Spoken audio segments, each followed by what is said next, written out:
Cabinet मंत्री का करीबी बता, प्रधानी की हड़प ली सीट, गांव में नहीं हुआ विकास, ग्रामीण परेशान। चुनावों में विकास के मुद्दों पर चुनाव जीतने वाले नेता अक्सर चुनाव जीतने के बाद अपने वादे भूल जाते हैं। ऐसा ही एक मामला उत्तराखंड की बासपुर तहसील के ग्राम कन्नौरा में सामने आया है, जहां के ग्रामीणों ने अपनी महिला प्रधान पर आरोप लगाते हुए विकास कार्यों के लिए आई धनराशि को गलत तरीके से इस्तेमाल करने की बात कही है। ये नजारा बिहार के किसी गाँव का नहीं है, बल्कि ये नजारा है उत्तराखंड के बासपुर तहसील के गाँव कन्नौरा का, जहां चुनाव के समय में प्रत्याशी ने क्षेत्रीय विधायक कैबिनेट मंत्री का करीबी बताकर ग्रामीणों को झांसे में लेकर प्रधान पद की सीट हड़प ली और विकास ज्यों का त्यों ही रहा। वहीं इसी गांव के बाशिंदों ने अपनी प्रधान पर क्या क्या आरोप लगाए हैं, आप खुद ही सुन लीजिए। हमारा ग्राम कन्नौरा में पूरे ब्लॉक में सबसे पिछड़ा हुआ गाँव है। ये कोई विकास नहीं हो रहा है, पार्टीबाजी चल रही है। जो मेन रास्ते हैं वो बिल्कुल पानी से भरे हुए हैं, महामारी फैल सकती है।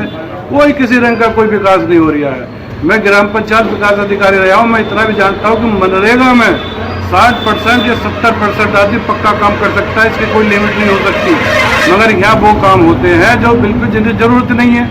नलों की जरूरत है, नल और रोशनी का काम वो प्रदान कराता है जो नाकारा होते हैं, क्योंकि नल का जो है 25,000 में लग जाता है, 80,000 के क्या नाम ये बिल बना लेते हैं। लाइट जो है 600-700 रुपये लग जाती है, 12-13 हज़ार का बिल बना लेते हैं। ये इन्हें अपने आमदनी से मतलब है और किसी भी जनता से कोई मतलब नहीं है। पूरा गांव चौपट हुआ पड़ा, कोई रास्ता नाली कोई कुछ नहीं है। बिल्कुल हमारे गांव में कोई मेहमान आवे तो परेशान, बच्चे छोटे छोटे जब जाते हैं स्कूल वो परेशान, कीचड़ में हो जाते हैं। ट्यूशन पढ़ने जाते हैं वो कीचड़ में नहीं निकल पाते। बहुत बुरा हाल हो रहा है इसका रोड का जो है। कहते हैं बार बार बतीरे आवाज उठाते, NH 74 वाले भी आते, दिलासा देकर चले जाते। NH 74 वालों ने जब पैसा दे दिया तो क्यों नहीं उन्हें खाली करवाते नाली के लिए? NH 74 वालों की भी सबसे ज्यादा गलती है। मेरा यही कहना है कि हमारे गाँव में विकास है ही नहीं, बिल्कुल कोई विकास नहीं है और कोई अफसर ब्लॉक का कोई सुनने वाला नहीं है। क्या नाम है आपका? मेरा नाम मेहंदी हसन, मैं पूर्व ग्राम पंचायत विकास अधिकारी हूँ। नाम है आपका? इरशाद हुसैन जी। सबसे विशेष रूप से बात तो ये है कि जो हमारे गांव का जो मेन रोड है, गांव के अंदर जाने का निकासी का, उसमें पानी अधिक भर जाता बरसात होने के कारण। नाले जो हैं पूरे चौक हैं।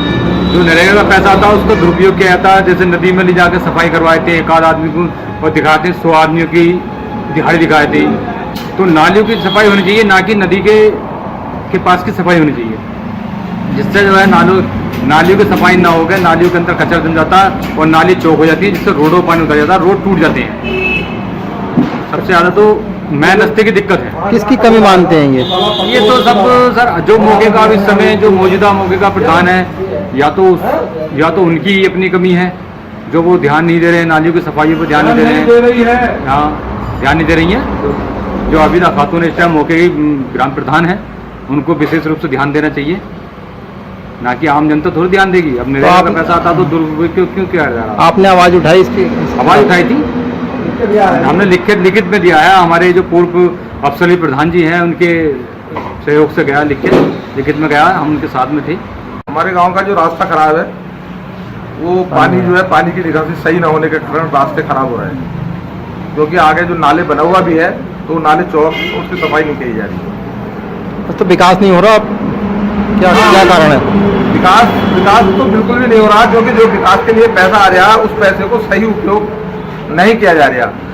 जैसे कि 14 वित्तीय किस्त आई है तो उन किस्तों को जो है पानी के नलों में लगाया जा रहा है। नल हमारे यहाँ पहले से अवेलेबल बहुत है, उन नलों की आवश्यकता ही नहीं है। और नल भी ऐसे लगाए जा रहे हैं जैसे एक ही परिवार को उसका फायदा मिला, उसमें जो है वो लोग मोटर लगा के चला रहे हैं, जो कि दूसरे पूरे समाज को भी उसका फायदा नहीं मिल रहा है। इसकी शिकायत नहीं की आपने? हाँ, इसकी शिकायत हमने कई बार लिखित भी करी है और मौखिक भी कहा है, उस पर अभी कोई भी सुनवाई नहीं करता। जो आपके यहाँ के प्रधान है वो मंत्री जी काफी करीबी हैं, उनके हिसाब से तो यहाँ काफी विकास होना चाहिए था। हाँ, मंत्री जी की तरफ से पैसा दिया जाता है, मगर उस पैसे का भी दुरुपयोग किया जाता है। मंत्री जी की तरफ से गांव में 5 लाख रुपए का एक दिया था और वो क्या था जहां मर्जी लगा दिया। तो जो रास्ता खराब था उस रास्ते पे न लगा के ऐसे रास्ते पे लगाया, तो पहले ही अवेलेबल रोड पड़ा हुआ था, उस रास्ते पे पैसा लगाया गया। जो रास्ता नहीं बनना चाहिए था, जो रास्ता खराब था उसमें लगना चाहिए था। तो बरसात के टाइम में तो काफी दिक्कत है। हाँ, बरसात के टाइम में तो गांव में निकलने का बहुत परेशानी है और आने वाले टाइम में और भी ज्यादा रास्ते खराब होते चले जा रहे हैं। Bureau report IAN live news बासपुर।